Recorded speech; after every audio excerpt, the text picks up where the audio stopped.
तो यार welcome to another episode of नडी न्यूज एंड एज ऑलवेज कई सारे मसालेदार अपडेट्स हैं इस वीक। मार्वल की एक न्यू मूवी से लेकर amber heard, joker 2, black Adam and और भी बहुत कुछ, इसलिए कुछ मिस नहीं करना चाहते तो वीडियो एंड तक जरूर देखना।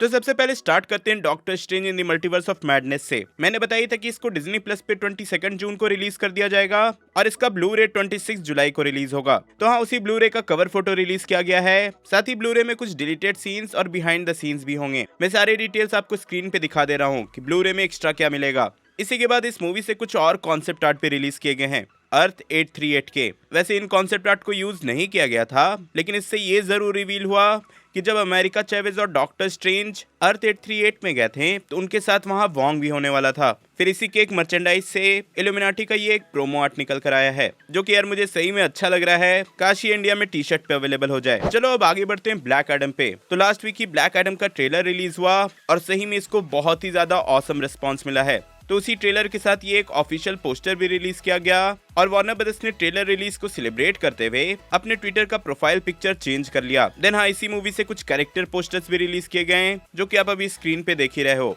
वैसे इन सारे कैरेक्टर्स को ऑलरेडी मैंने अपने ट्रेलर ब्रेकडाउन में एक्सप्लेन कर दिया है, अगर जानना चाहते हो तो वो देख लेना। मैं तो यार सही में बस अभी ये सोच रहा हूँ कि द रॉक की मूवी है, ब्लैक एडम जैसा कैरेक्टर है। जस्ट इमेजिन कि ये मूवी कितना सारा पैसा कमाएगी। वैसे पैसा हम सबके लाइफ में बहुत इंपॉर्टेंस रखता है, पर क्या कभी सोचा है ये पैसा कब और कैसे आया और कैसे हमारे लाइफ में इतना जरूरी हो गया। तो ये सब जानने के लिए सुनिए हमारा ये खास show barter to bitcoin evolution of money Kuku FM से, जहां हम आपको सुनाएंगे पैसे की इवोल्यूशन की स्टोरी। कुको एफएम इंडिया का लीडिंग ऑडियो बुक प्लेटफॉर्म है with over 4000 hours of non fiction content library, 4.5 plus rating है एंड मोस्ट इंपॉर्टेंटली इस पर आप अपनी फेवरेट ऑडियो बुक सुन सकते हो अपने रीजनल लैंग्वेज में, including Hindi and English. Kuku FM एक ऐसा प्लेटफॉर्म है जहां आपको हिस्ट्री, मोटिवेशन, फाइनेंस और भी बहुत सी कैटेगरीज की ऑडियो बुक मिल जाएंगी। पर्सनली मैं भी ऑडियो बुक ही सुनना पसंद करता हूँ। कोई भी काम करते टाइम, जिम करते टाइम, रनिंग करते टाइम आप ऑडियो बुक सुन सकते हैं एंड मोस्ट इंपॉर्टेंट हम खुद में वैल्यू ऐड कर सकते हैं। इसलिए हम लाए हैं हर घर कुको एफएम। इस प्लेटफॉर्म की जनरल कॉस्ट तो 399 रुपीज पर ईयर है, लेकिन हम चाहते हैं कि आपके हर फैमिली मेंबर के पास हो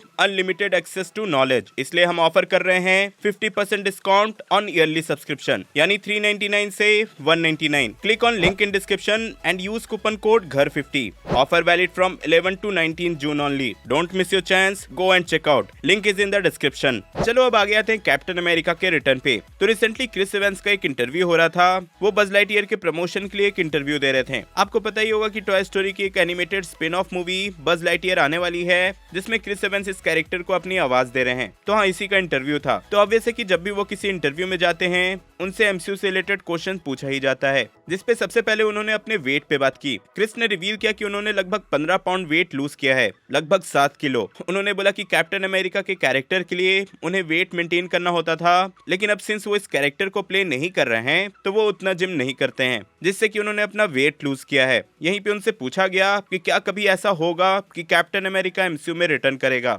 जिसपे उन्होंने क्लियरली बोला है कि हाँ, वो इंटरेस्टेड है कैप्टन अमेरिका के कैरेक्टर में रिटर्न होने के लिए, लेकिन उस रिटर्न को परफेक्ट होना चाहिए। उन्होंने ये भी मेंशन किया कि उनकी जो एमसीयू की जर्नी थी उनके हिसाब से परफेक्ट थी और अगर उनका रिटर्न होगा तो वो भी परफेक्ट होना चाहिए, जिससे कि पिछली स्टोरी में गड़बड़ी ना हो जाए। तो हाँ, क्रिस एवंस तो इंटरेस्टेड हैं, बट लेट्स सी कि कभी कोई ऐसी स्टोरी आती है या नहीं जो उनके डिमांड को पूरा कर पाए, उनके रिटर्न को परफेक्ट बना पाए। चलो अब आगे बढ़ते हैं कुछ छोटे मगर मेजर अपडेट्स पे, जहां सबसे पहले है शी हल्क। तो शी हल्क के सीरीज से कई सारे प्रोमो पोस्टर्स रिलीज किए गए हैं, जो आप अभी स्क्रीन पे देख रहे हो। मैं जल्दी जल्दी पार कर दे रहा हूँ, आप लोग चाहो तो रोक कर देख लेना। इसी के साथ ब्लैक पैंथर वकांडा फॉरएवर से ओकोई और शूरी का फर्स्ट लुक रिवील हो चुका है। ओकोई के कैरेक्टर में ऐसे कोई मेजर चेंजेस तो नहीं लग रहे हैं, पर हाँ, शूरी का कैरेक्टर पूरी तरह से चेंज है। यहीं पे अगर शज़ाम 2 पे आए तो इसके बैकग्राउंड म्यूजिक को कंपोज कर रहे हैं वांडाविजन के कंपोजर क्रिस्टोफर बेक। और फिर अगर डेडपूल 3 की बात करें तो इस मूवी के लिए अवेंजर्स एंड गेम के आर्ट डायरेक्टर रेमंड चैन को हायर किया गया है एज प्रोडक्शन डिजाइनर। देन यहीं पे आते हैं कुछ एक्टर्स पे जो एमसीयू में रिटर्न करना चाहते हैं,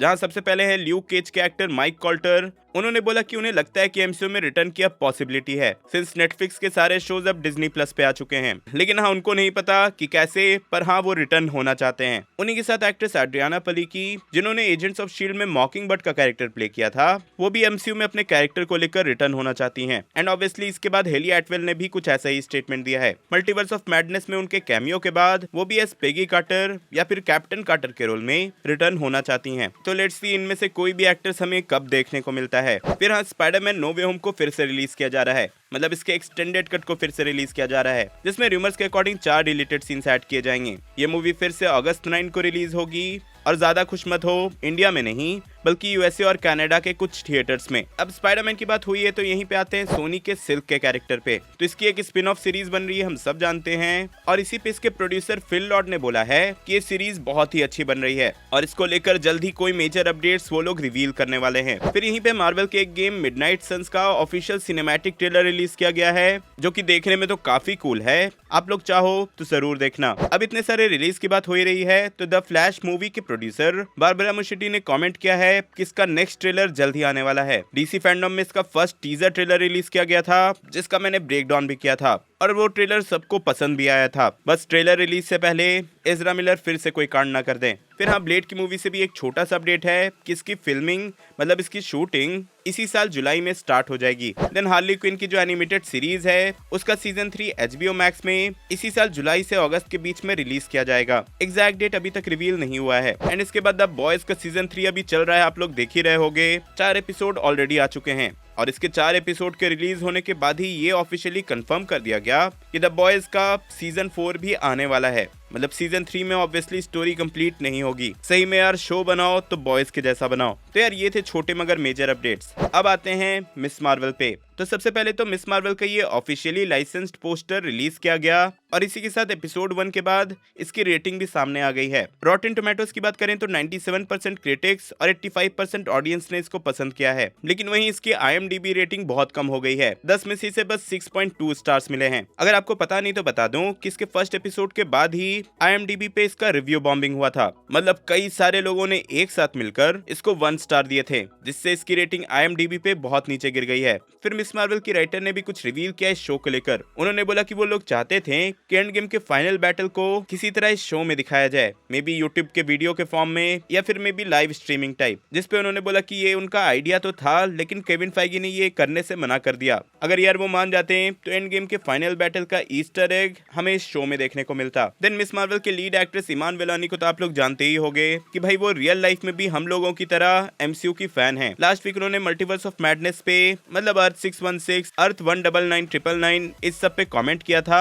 एंड इस वीक उन्होंने ये बोला कि वो मल्टीवर्स ऑफ मैडनेस में इल्यूमिनाटी की रिप्रेजेंटेशन से खुश नहीं है। उन्होंने बोला कि स्पेशली ब्लैक बोल्ट के साथ बहुत ज्यादा गलत हुआ। हाँ यार, अगर यूनिवर्स का smartest man read Richard black bolt के पावर्स के बारे में वांडा को नहीं बताता तो शायद कुछ और होता, बट चलो कोई नहीं, इल्यूमिनाटी से सिर्फ हम लोग नहीं बल्कि वो भी नाखुश हैं। फिर उन्होंने एक और डिटेल दिया MCU के स्पॉइलर मैन को लेकर, मतलब टॉम हॉलैंड को लेकर। उन्होंने बताया कि मिस मार्वल की जब शूटिंग हो रही थी अटलांटा के एक सेट पे, तो सेम टाइम पे वहाँ लोकी की भी शूटिंग चल रही थी एंड नो वे होम की भी शूटिंग चल रही थी। एंड इसी बीच टॉम हॉलैंड उनसे मिलने आए थे, जहां अपने स्पॉइलर मैन टॉम हॉलैंड ने इमान वेलानी को ये बता दिया था कि नो वे होम में तीनों ही स्पाइडरमैन हैं। मतलब यार लिटरली MCU में भले ही टॉम हॉलैंड स्पाइडरमैन है, इन रियल लाइफ वो स्पॉइलर मैन है। चलो कोई नहीं, अब आते हैं एम्बर हर्ड और एक्वामैन 2 पे, जहां कुछ रूमर्स के अकॉर्डिंग इस मूवी का भी अर्ली टेस्ट स्क्रीनिंग हुआ था। मतलब कुछ टेस्ट ऑडियंस को ये मूवी दिखाई गई और वहां से ऐसे रूमर्स आए हैं कि इसमें एम्बर हर्ड के सीन्स को कट करने की जगह और बढ़ा दिया गया था, जिसके बाद ट्विटर पे बॉयकॉट एक्वामैन 2 ट्रेंड होने लगा। अब देखो, पहले ये खबर आई थी कि पूरे के पूरे सीन्स को डिलीट कर दिया गया है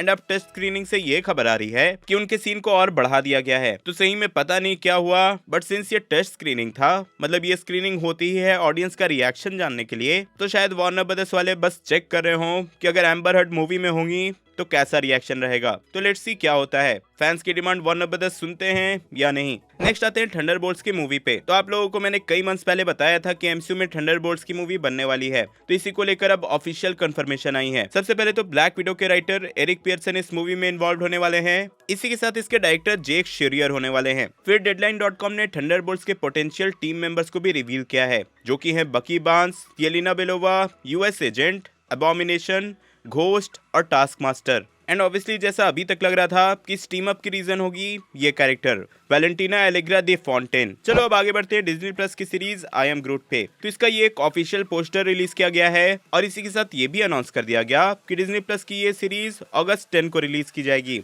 और हाँ, ये एक शॉर्ट सीरीज होगी, मतलब इसके एपिसोड उतने लंबे लंबे नहीं होंगे और इसके सारे ही एपिसोड्स को एक दिन में रिलीज कर दिया जाएगा, मतलब हर वेडनेसडे को वेट करने का जरूरत नहीं। वैसे इस सीरीज को लेकर जेम्स गन ने क्लियर कर दिया है कि आई एम ग्रूट की story guardians of the Galaxy से कैनन नहीं होगी। चलो इन द एंड जाते आते हैं जोकर के सीक्वल पे। तो आई गेस आप सबको पता था ही, मैंने भी कई बार बताया है कि जोकर 2 को कंफर्म कर दिया गया है, लेकिन पहली बार टॉड फिलिप्स ने ऑफिशियली इसके टाइटल को भी कंफर्म कर दिया। उन्होंने इसके स्क्रिप्ट का फोटो शेयर करते हुए साथ ही वॉकिन फिनिक्स का फोटो शेयर करते हुए ये रिवील किया कि जोकर पे काम प्रोग्रेस में है और इसका टाइटल है जोकर फॉली अदू, जो कि एक फ्रेंच टाइटल है। और जब मैंने इस टाइटल को गूगल ट्रांसलेट किया तो इसका मतलब होता है mental illness shared by 2 people in close association. और हम सब जानते हैं कि जोकर की मूवी मेंटल इलनेस पे ही थी, तो हाँ यहाँ 2 लोग होंगे सिमिलर मेंटल इलनेस वाले। तो लेट्स सी, टाइटल का ब्रेकडाउन तो मैंने यही कर दिया, इसके बारे में और डिटेल्स आएंगे मैं बता ही दूंगा। तो यार ये थे इस वीक के अपडेट्स, होप सो कि आप पूरी तरह से अपडेटेड हो गए। इफ हाँ तो वीडियो लाइक करना, शेयर करना